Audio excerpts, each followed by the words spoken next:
Everybody, Tim Kawakami here, North and South. Let's get right to it. We got Los Angeles Times Dylan Hernandez in his hotel room in Seoul. I don't even want to know what time it is back there. We're keeping you awake, but I think a lot of things might be keeping you awake right now.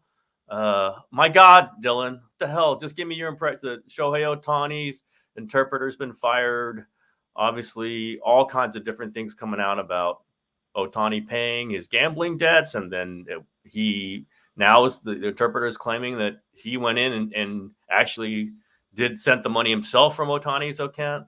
Just the larger part of this, what struck you? What was that mood like in the Dodger clubhouse and around the Dodgers and Seoul today?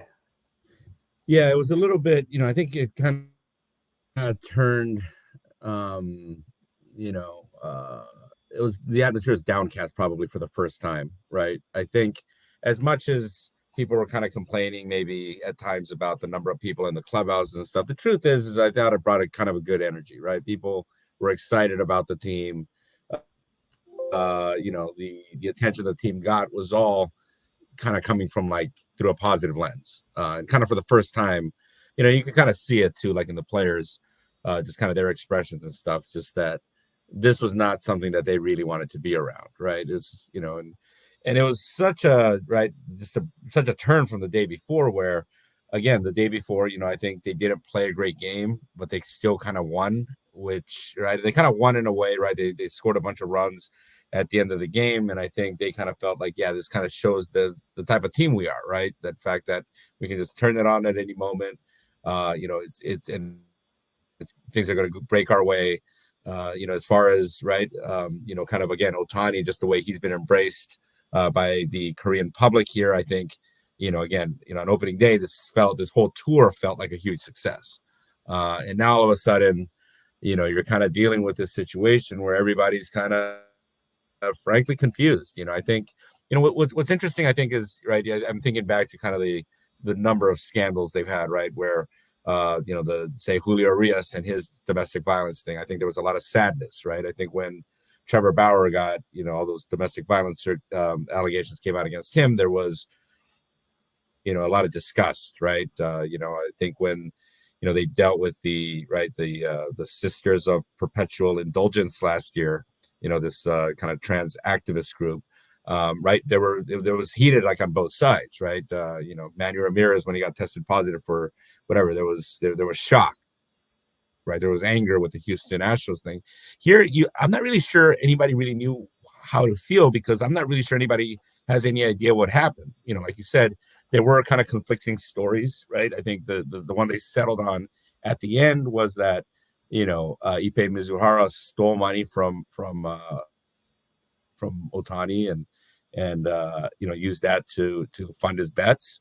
That said, we did not hear from Ohtani today, right? And I think kind of my bigger takeaway here is actually that one thing about Ohtani, and this is kind of part of his charm, I think, is that outside of baseball, he doesn't really seem to care too much, right? When it comes to contracts, obviously he deferred everything. It's kind of he leaves like a lot of he throws a lot of responsibility to other people. Hey, my PR basically, when I talk, hey, you know what, you guys decide. This type of stuff, you guys decide. And my feel right now is he's kind of got to grow up finally. He's close to 30 years old. I think one of the great appeals that he has, is that, like Magic Johnson, it's hard to believe that there's a boxer like this, but, like Manny Pacquiao, right? Like Ronaldinho in soccer. These are guys who look like they're kids playing a kid's game, right? And that's why I think like the fans are so much drawn to them. I think in this case, though, kind of off the field too, he's not really, you don't really get the sense that he's kind of like a fully formed human being in some way, right? His talent has allowed him to kind of, right, just kind of focus on baseball. And now I think, you look at the way this has been handled from like a PR standpoint. He's a smart kid, I would suggest he take more control of this, right? He should probably take more control of his finances. He should probably take more control of. Well, apparently he had a lot of control of 4.6. I mean, that's one part. Like, he didn't have an accountant who says you got to go through me to transfer $4.6 million. Like, that's where there's a lot of this is just mind blowing that he doesn't have a set process of people around him that involving all this money. We know all the sponsorship money. And so you can't just sign over your name to an illegal, banking, illegal bookmaking account. I'll just say, let's go backwards a little bit. You know this situation, these people at least.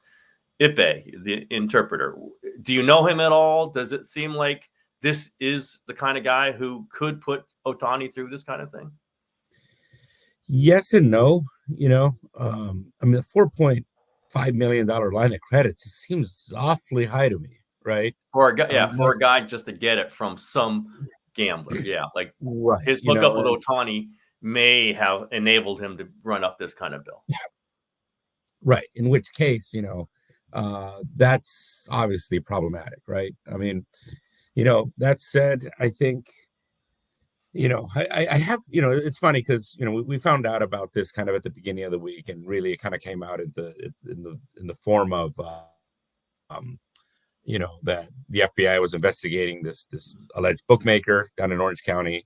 And as they were looking through stuff, Ohtani's name pops up, right? So that's kind of where we started on this, and I remember at the time, I just kind of felt like, man, like Ohtani gambling, to me, that didn't fit in a way, in that here's a guy who sleeps 14 hours a day, right? Who just kind of has given up so much for his career. I think his career means more to him than anything, and just from the fact that, especially in Japan, gambling is a big, big no-no, even, and so I just kind of, my initial thing was, I'm not really sure about that.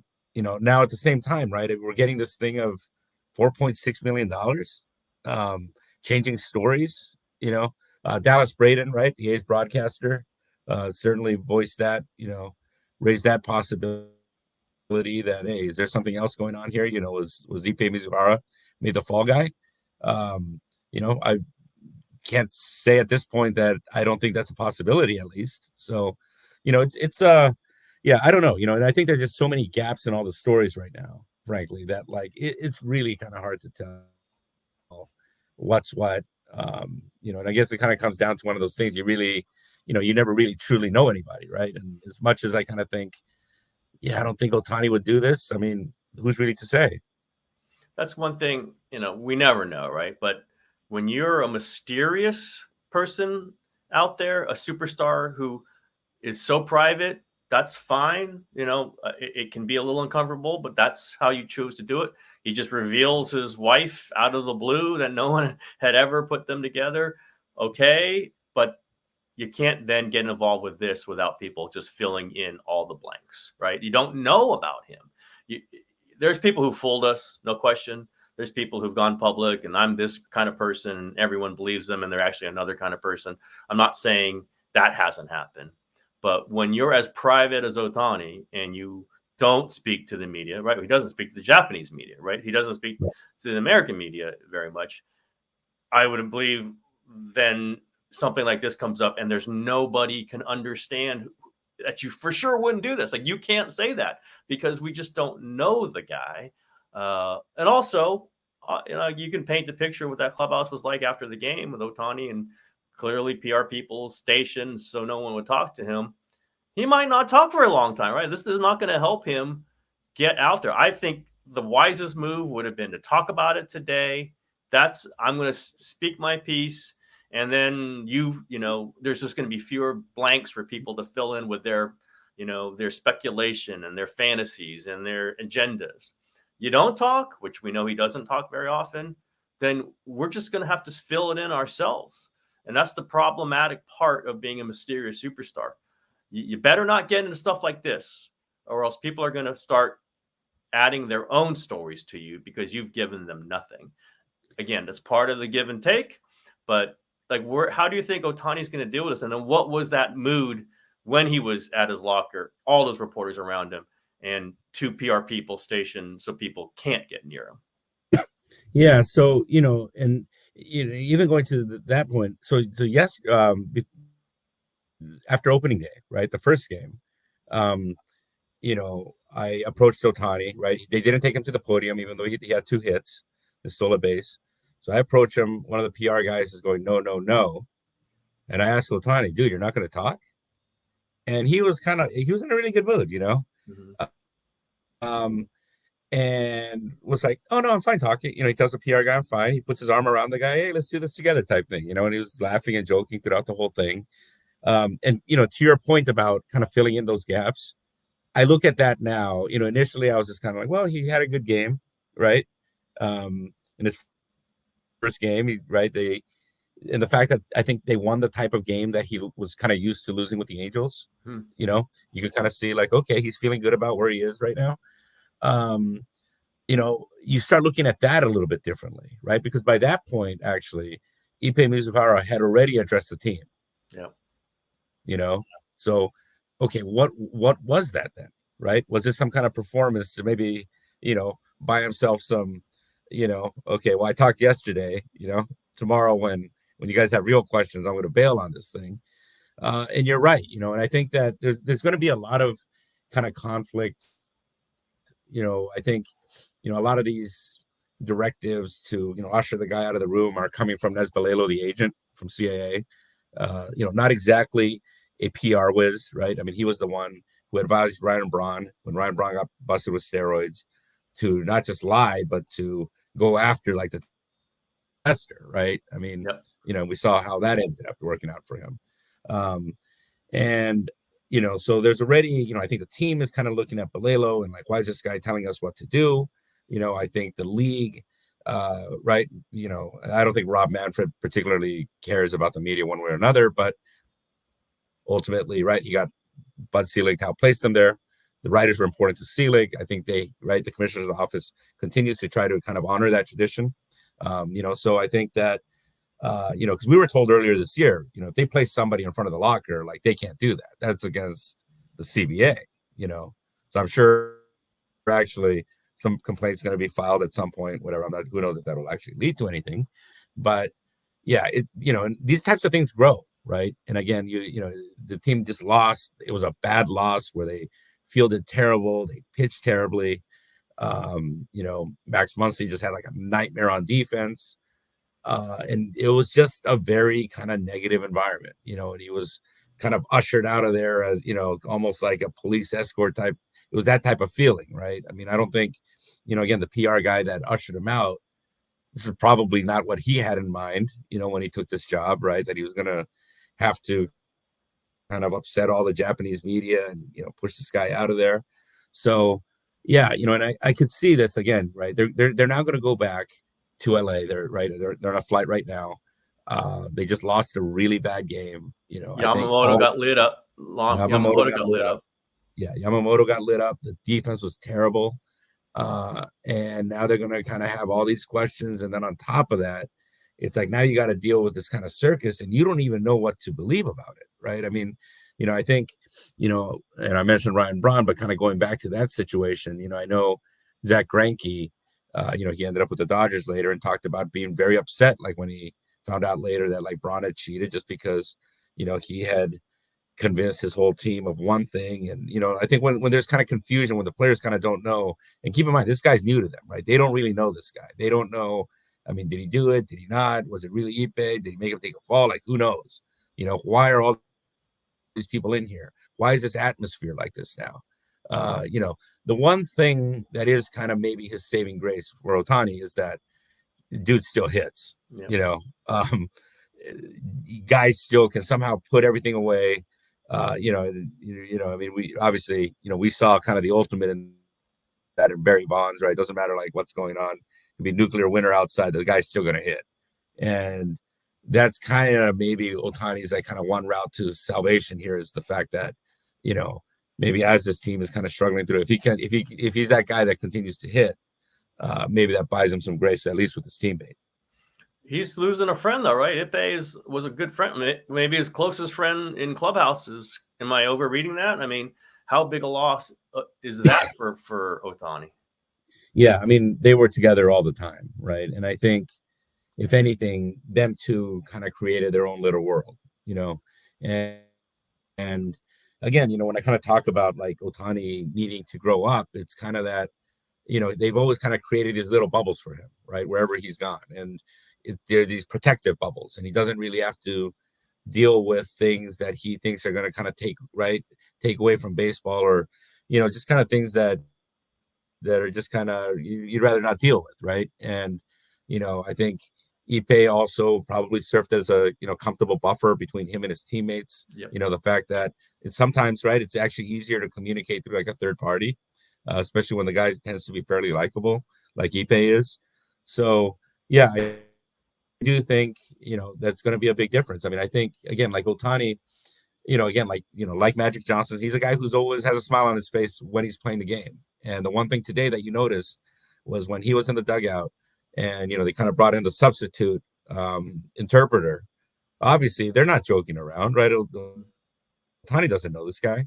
And so, yeah, I do think they're going to be little things there that are going to make him uncomfortable. That said, back against the wall, I always trust this guy to perform. I just kind of think that there's in a good way, a screw loose up there where when he feels he's kind of pushed, with his back against the wall, he's going to respond. And again, I go back to that first MVP season in 2021. The Angels kind of have made it sound like, oh, we took the shackles off him. That is not how he interpreted that. He interpreted you're not getting any days off as either put up or shut up, right? We're going to try to make you quit hitting or pitching. And he responded with arguably the best season in baseball up to that point. Dodgers completely taken by surprise. I'm not saying like today, but like, do you think they had any inclination of this in the last week or so of the FBI investigation of the gambler in Orange County? Or are they just like, whoa, our 1.2, whatever the hell, well, I guess it's took together. So like $700 million investment now has some issues, and oh my God, what do we do? Was that the mood from the Dodgers themselves, from the executives? I saw, no comment, which is a little bit like not great. You can talk to the people and not say much. They chose not to say anything. Are Dodgers in shock right now? Yeah, I think so. I mean, I think at least reached out to Major League Baseball to ask them what they knew at a certain point. I'm, kind of from what I gathered, the Dodgers got looped in pretty quickly after that. So they've had a few days to kind of come to the realization of like what was going on here. I think they're hoping right now that this just goes away, right? I think the way they're trying to frame this and the way Major League Baseball is trying to frame this is, hey, look, right? He is a victim, right? This guy stole from him. This is a story. There's no reason for us to investigate the story any further because we already know what happened, And that's the kind of the funny thing, right? They seem oddly sure about what happened, given that they've only talked to two people. I'm guessing they haven't reviewed any bank records or anything, So I think they're just really hoping at this point that this is just going to miraculously go away. We got some pretty good reporters on this, man. I don't know if you overlap with Paul Pringle at all. No, but Paul is a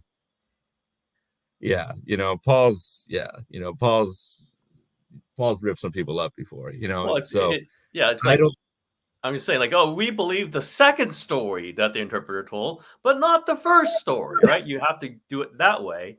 If the first story is like Ohtani knew and paid his debts, and that was it. And actually, that's the more believable part of this. Again, I keep going back to like, how did Ipe have all the codes it would take to transfer $4.6 million? That's not just a bank account. Just let me, Venmo Dylan $6. That's not that. Right. And I would never do that anyway, by the way. Who knows with you? Like it was, and the reasoning makes sense, right? In the first interview with ESPN, he said that, yeah, why didn't he just, Ohtani just give you the money? He said, no, he was afraid of what I would do with it. Like that all makes, that's human nature. Like those, yeah. It just feels like that was, to me, I don't know. And I'm not trying to make a legal decision here, but that feels like the simplest answer to this incredibly complicated story that Yeah. Ohtani was just doing it in his own name. And, if you do it in your own name, you probably weren't involved in the really bad stuff, right? You wouldn't put it in your name. You would try to find a way around it. Again, that's where I go. Like, he doesn't have people around him who could have done that for him, by the way. That's amateur hour, right? I mean, it's kind of naive. And I guess I have to, some of that appeals to me, that he doesn't have fixers and he doesn't have people who could go out and try to intimidate people, whatever. But it seems incredibly naive if we buy the first story. The second story smells to me. It does. But then, by the way, in this ESPN story, it talks about Ohtani's spokesperson addressing it. Who's this person? Where did that? I'd never heard of an Ohtani spokesperson when he was with the Angels or even doing the negotiation. Did this person just materialize during this situation, or have you known about an Ohtani spokesperson? So, yeah. We only knew about this again when, I believe Paul reached out to Nez Balelo, actually, right? And we heard back now from an outside PR firm, that hasn't been connected to very, right? I mean, you look at the list of clients, it's like pretty like hardcore criminal types here, right? I mean, they've done like really, really bad stuff. And so that, again, makes you also kind of wonder, right? Like, why are they going out and hiring this guy, And yeah, kind of going back to your thing about that first story that he paid off the debt.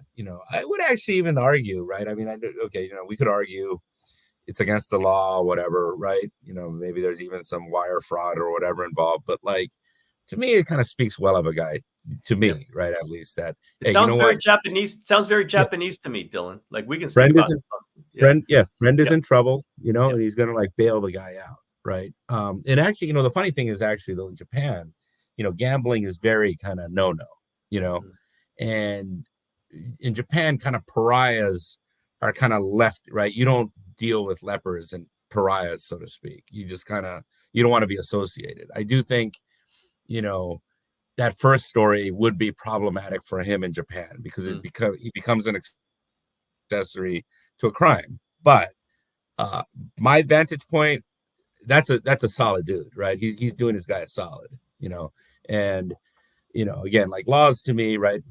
People just kind of make them up in a way, right? But I do think that there's a certain honor and, again, taking care of people who have taken care of you, and so I personally, again, like you said, I think there's a lot of kind of human nature there, that one you could kind of understand.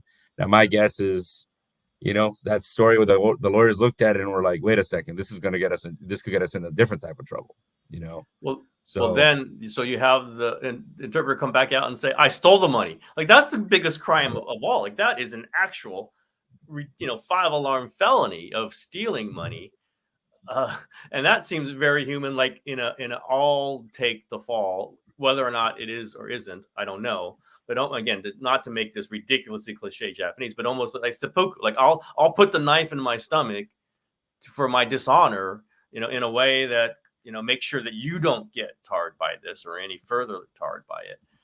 And it almost seems ridiculous. Like, I stole the money that I originally said that you sent to me to cover my gambling debts. Like that, there's a remarkable twistiness to this that almost sounds too bungled up to actually not to have elements of the truth to me, like elements of the truth, not the whole truth. And I think we will hear about the whole truth, but it's just a mess. So you mentioned, like, just keep hitting, and we know how focused he can be, but man, the way the clubhouse is going to feel, we've talked about this. What's Freddie Freeman and Mookie Betts going to feel about Max Muncy, whoever else, Yamamoto, by the way, who is going to feel about the weight this kind of just lends to a season. The first month of this season, at least, is going to be burdened by this, questions about this. Even if Ohtani's hitting, I guess that lightens it up a lot. But as this moves through whatever investigation is happening, or multiple investigations, and friendships lost, jobs lost, what's the rest of the clubhouse going to feel about this? Already probably, a little attuned to the fact that things are very different this season.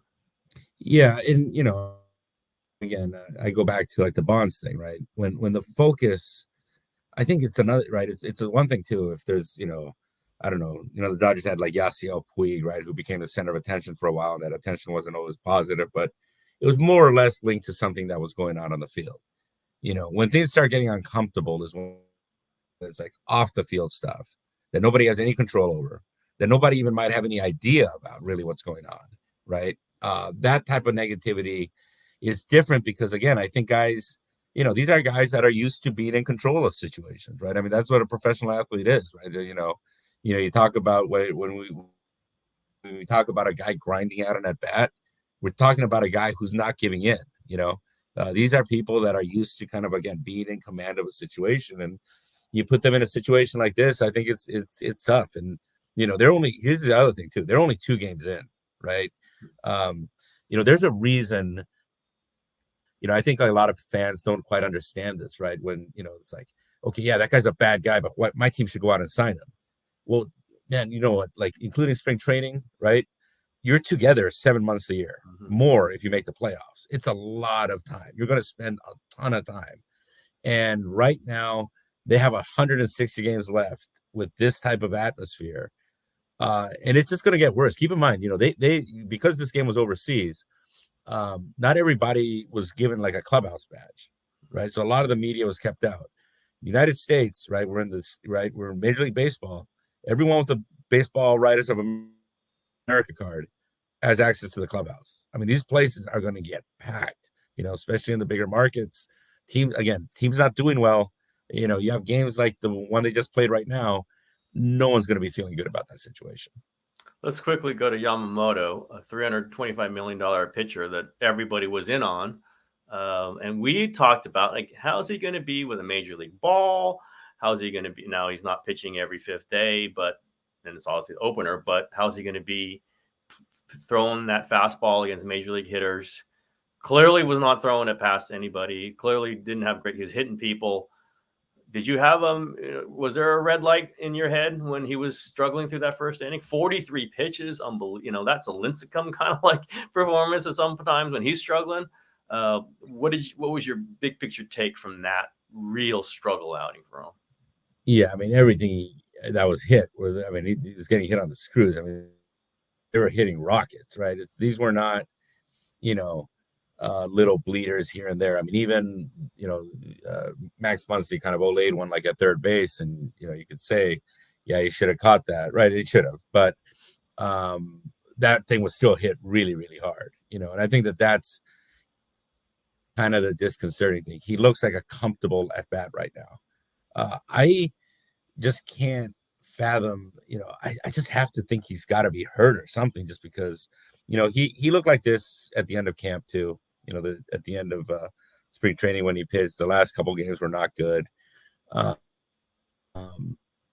just can't, like, how can you be that wrong? Tipping pitches? Right? That's been a story out there. You think he's tipping pitches maybe? Yeah, that was probably right. I know that came up earlier in spring, but man, it just looks like a really, really comfortable at bat right now. And again, his pitching motion is kind of interesting, right? Because when he cocks his arm back, he doesn't have it bent, right? He has it straight when his arm is back to kind of like simulate like throwing like a javelin almost, right? And it's kind of this full body thing, and the arm kind of is supposed to kind of whip around like this, right? And now they tell me that his arm is especially flexible because of that. He kind of has this like whip-like motion. The people that I spoke to in Japan, right, and I went to again visit Oryx's former team, they were saying that kind of adds to the deception. I think here though the feeling has been, he gets the ball out of the glove pretty quickly. You see the ball like a long time, and maybe that's the problem. They do have TrackMan and stuff over there now, right? All the ballparks over there are equipped with TrackMan, so it's not just kind of this like eye test anymore, right? There is data. The ball is different, but there is like some data that gives you like a baseline of understanding of what type of pitcher you're getting. And it's just right now, it's just really hard for me to just understand how a guy that was that dominant in Japan is this hittable in the major leagues right now. My gut just kind of tells me like something's got to be wrong there physically, just because otherwise this is just, and again, I think I mentioned Kenta Maeda, right? When, kind of as an early comp. Kenta Maeda is still pretty good, right? He's a mid-3 ERA type of guy. He's not going to blow any, right? But like, he's still a pretty good pitcher. This guy, the guy I saw today was about as hittable as major league pitchers I've seen. So, my guess is that like we'll see a DL or something somewhat soon. He's probably at the beginning. He got a lot of money. He probably feels pressure to pitch. I think he understands what he's walked into. Again, besides him, it's all injury question marks. Got a bunch of guys, right? Glasnow's been hurt all the time. Paxton's been hurt all the time. Walker Buehler's coming off of Tommy John surgery. I think you looked at him to kind of be the reliable piece in there that was going to take the ball every 5-6 days or however they lined it up. I wouldn't be shocked again if we kind of find that there was something wrong physically, just because otherwise, to me, this just doesn't make any sense. I mean, I understand what you're saying, and probably long term, maybe that's a better explanation than just being crappy. But come back from Korea with Ohtani in some sort of issue with gambling and his interpreter, FBI, and Yamamoto getting lit up and possibly going to DL. Dylan, what the hell? This is still March, and the greatest team ever assembled in history is not. There's some real issues here. I mean, can you step back and feel that right now? Like, where are the Dodgers? Like, they still got a lot of great players. I'm not saying they don't, but they're playing Mookie Betts as shortstop. That's just a tiny little footnote. And it's possible that their $325 million pitcher is not right. And I don't know what's going to go on with Ohtani. Like, big picture, where are the Dodgers, Dylan? Yeah, I mean, the funny thing you mentioned Mookie Betts, like that was actually probably one of the brighter spots of these, the time here. He was actually pretty good the first 2 days. That said, yeah, and I think another concern that you kind of saw was, especially in that first game, now, you give them credit, they got Darvish out there very quickly, right? They ran up his pitch count. Darvish didn't even get through 4 innings. That did set them up to win in the later innings. However, as the lineup kept turning over and over and the innings kept going by, you just kept wondering, okay, when's the top of the lineup coming up? When's the top of the lineup coming up? Because you know what? You get past Will Smith there. There are a lot of guys that you can't really, sure, they might run into something every now and then. But when we're talking about this lineup being special, we're really talking about the first 4 guys: Betts, Ohtani, Freeman, and Will Smith, and kind of the way these games were unfolding, it started to feel kind of familiar. A lot of these, issues that I think have popped up right now are things that are familiar to Dodger fans who have been frustrated October after October. Again, top heavy lineup, right? You have the pitching not quite being there, the defense not being great, so yeah, they have some problems, now I think we got to remember, you're going to have teams like the Rockies coming in at some point, and you're just going to, right, those are like 3-4 automatic wins, but I do think it projects out to be problematic come October, when you're playing against the better teams, right? And keep in mind, this Padres team, they had to they just dumped Juan Soto, right? Because they just couldn't afford him anymore. I mean, this is not even the Padres team. Blake Snell last year, right? They lost Blake Snell. Yeah. I mean, so I think they're going to have some challenges. My guess is that they're going to have to probably make some adjustments again at the trade deadline. And we've kind of seen now, traditionally, they haven't really been ones to kind of push all in at the deadline. That said, they've already invested this much, and it kind of seems the attitude they've taken now is, well, we already, got Ohtani. Let's go get Yamamoto. Let's go get Glasnow, right? These things are just kind of right. And, they might have to pick up another pretty big bill in July because, this roster, while it's very exciting and kind of top heavy, definitely has problems. Sign Jordan Montgomery. Who the hell? Whatever. There's just keep going.